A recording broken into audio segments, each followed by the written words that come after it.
विमल पोलो जुबा केसरी, हर पल मनाओ केसरी त्योहार। तौसीफुर रहमान आपसे शुरू कर रहा हूं। भाई ये पेन ड्राइव में क्या है, या सिर्फ एक शिगुफा है, बस यूं ही छोड़ दिया कि अमित शाह के खिलाफ पेन ड्राइव में सबूत है हमारे पास? नमस्कार, और सभी पैनलिस्ट को भी मेरा नमस्कार। देखिए, अब पेन ड्राइव में क्या है वो दीदी बेहतर जानती हैं। वो चेयरपर्सन है तो ऑल इंडिया तृणमूल कांग्रेस की, और मुख्यमंत्री भी हैं, तो अब कुछ ना कुछ तो खास होगा, तभी तो ऐसे ओपन फोरम में उन्होंने जाकर कर दिया। और आपको देखिए, ये भी तो समझना बहुत जरूरी है ना, आसमान हो या जमीन, बस एक ही एनर्जी, नाम है उनका ममता बनर्जी। ये भी समझना बहुत जरूरी है। और अगर वो अमित शाह को बिल्कुल सीधे सीधे अगर कटाक्ष कर रही हैं और अगर कुछ कह रही हैं, तो जाहिर सी बात है ऐसे तो धुआं नहीं निकलेगा, कहीं ना कहीं तो आग लगी हो। उस पेन ड्राइव में कहीं ना कहीं चिंगारी तो होगी कि सिर्फ घसने पर देर है और एक अलादीन बाहर निकलेगा, और हो सकता है बहुत सारी चीजें होंगी। क्योंकि आप एक चीज देखिए ना, सर, सबके एक पास रिकॉर्ड भी तो है। 2010 से पहले तो आप देखिए, 2010 से पहले आप अमित शाह जी का ट्रैक रिकॉर्ड तो देखिए, और आप ममता बंदोपाध्याय का ट्रैक रिकॉर्ड देख लीजिए। तो मैं तो इनडायरेक्टली कह रहा हूं कि जब आप कोई ट्रैक रिकॉर्ड को अगर आप मेल और तोलेंगे क्या तो समझ में आ सकता है। रिकॉर्ड खुलकर बोलिए ना जरा, क्या ट्रैक रिकॉर्ड? नहीं देखिए, नहीं खोलने की बात नहीं है। आप बोलिए, मैं तो चाहता हूं बोले आप, क्या ट्रैक रिकॉर्ड, किसका ट्रैक रिकॉर्ड, कौन सा ट्रैक रिकॉर्ड?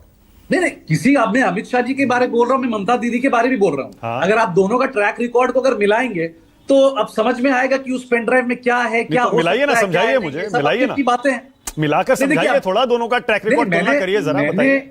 मैंने तो आपसे कह दिया कि अब तो ये जो होगा कोर्ट में होगा। अगर वो कह रहे हैं कि ममता, कल से परसों से एक ही बात चल रही है कि ममता बनर्जी ने एक बहुत बड़ा क्राइम कर दिया, और हमारा एक ही कहना है कि उन्होंने जो भी किया बहुत सही किया। अपने कॉन्स्टिट्यूशनल हक के लिए अगर लड़ाई किया तो बिल्कुल सही किया। तौसीफ भाई, अगर उस पेन ड्राइव में कुछ है, पश्चिम बंगाल में आपकी सरकार है, अभी मॉडल कोड ऑफ कॉन्डक्ट लागू नहीं हुआ है, आपको एफआईआर करनी चाहिए गृह मंत्री के खिलाफ। आपने कहा ना अमित शाह के खिलाफ सबूत हैं, बताइए, खुलकर बताइए ना, कौन सा ट्रैक रिकॉर्ड बताइए ना जरा। सर, मैं तो आपसे कह रहा हूं, वो तो हमारे ऊपर डिपेंड करता है ना कि हम उसको कब घसेंगे, कब अलादीन का चिराग निकलेगा, वो तो हमारे ऊपर डिपेंड करता है। और आपकी जो मुस्कान है, मैं फिदा हूं आपके मुस्कान पे, कि आपकी मुस्कान से भी समझ में आ रहा है कि आप मुझे उत्तेजित कर रहे हैं, पर मुझे कहां मालूम है, मैं तो आपको सच बता रहा हूं। I just don't know, but I am very much confident कि उस चिराग में कुछ ना कुछ तो है, निकलेगा तो जरूर। आपकी बातों से ऐसा लगता है कि सिर्फ एक चुनावी शिगुफा है, बस ऐसे ही छोड़ दिया कि हमारे पास भी पेन ड्राइव है, हम भी आपको नरेंद्र मोदी जी करते हैं। हाँ? वो तो नरेंद्र मोदी जी करते हैं, शगुफा देना, हाँ। वो ख्याली पुलाव बनाना, वो खीर बांटना, वो मस्जिद और मंदिर में बातें करना, वो मोदी साहब करते हैं। अमित शाह से आपको प्रॉब्लम है क्या, मुझे बताइए ना। बीजेपी का सबसे बड़ा चेहरा तो मोदी जी हैं, ये ममता दीदी अमित शाह के पीछे क्यों पड़ी है भाई? ईडी की रेड होती है, ईडी फाइनेंस मिनिस्ट्री में आती है, लेकिन प्रदर्शन हो रहा है गृह मंत्री के ऑफिस के बाहर। अमित शाह जी से क्या प्रॉब्लम है? आप जो इंसान बंगाल में आके 7 करोड़ की आबादी से आशीर्वाद मांगना चाह रहा है, मगर उसी आबादी को घुसपैठिया कह रहा है, उसी बंगालियों का नाम नहीं ले पा रहे हैं आप, बंकिम चंद्र चट्टोपाध्याय का नाम नहीं ले पाते हैं आप, रविंद्रनाथ टैगोर को सन्याल बोलते हैं आप, ईस्ट बंगाल को ईस्ट बैगन मोहन बैगन बोलते हैं।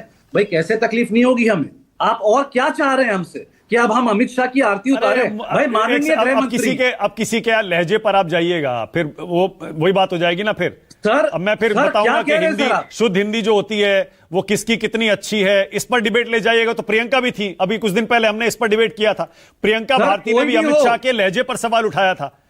मैंने कहा कि बताइए जरा, जो हिंदी बेल्ट के लोग हैं वो तो हिंदी ठीक से बोल लेते हैं, बल्कि उसमें भी कुछ लोग नहीं बोल पाते। जो लोग हिंदी बेल्ट से नहीं आते वो हिंदी ठीक से नहीं बोल पाते, इसको मुद्दा क्यों बनाना है? सर, मुझे ममता दीदी भी तो बंगाल से आती हैं, उनकी हिंदी कौन सी बहुत बढ़िया है? मुझे 30 सेकंड दे दीजिए। हाँ, अब आप मुझे बताइए सर, आप शायद मुझसे उम्र में बड़े भी होंगे, सभी बड़े हैं यहाँ पे, ठीक है, मेरी जितनी समझ है, मैंने कभी लैंग्वेज बैरियर और भाषा को लेकर मैंने कभी लड़ाई नहीं देखा था सर। स्कैम देखा मैंने, 2014 से पहले भी स्कैम देखा। नहीं कह रहा हूं कि मोदी के आने के बाद स्कैम होगा या होने वाला, नहीं, 2014 से पहले भी देखा।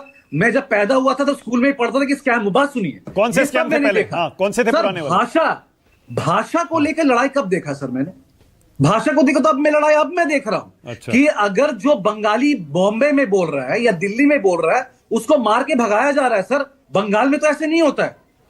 हम नहीं करते ऐसे बंगाल में कि अगर आप साउथ इंडियन बोल रहे हैं, आप तमिल बोल रहे हैं, गुजराती बोल रहे हैं। सर मैं जहां बैठा हूं ना, 1 किलोमीटर दूर भवानीपुर है। मैं खुद एक गुजराती एजुकेशन सोसाइटी से पढ़ा लिखा हूं। मेरा स्कूल का नाम है भवानीपुर कॉलेज। ठीक है सर, अगर आप प्रेस कॉन्फ्रेंस कर रहे हैं, आप लैंग्वेज मत बोलिए, कोई बात नहीं है, मगर जो शब्द है, शब्द का जो वितरण है सर, उसको तो आप सीख लीजिए। आप माननीय गृह मंत्री हैं, आप कोई बीजेपी के वॉलंटियर नहीं कि आप यानी एक राज्य का नेता अगर दूसरे राज्य में जाकर राजनीति करता है, वहां की भाषा उसको सीख लेनी चाहिए। मानते हैं ना आप ये बात? कम से कम एक लेजेंडरी इंसान का तो नाम सीख लीजिए। आप मुझे बताइए ना, आप मुझे कोई वर्ड दीजिए, मैं बोल रहा हूं। हाँ। मैं कम से कम सीखूंगा before I go to press conference. अगर तौसीफ रहमान प्रेस कॉन्फ्रेंस में जा रहा है बेंगलुरु में बैठकर, मैं सीखूंगा 2 दिन। क्योंकि अगर मैं किसी महान हस्ती का नाम ले रहा हूं, मैं तो ऑल फॉल नहीं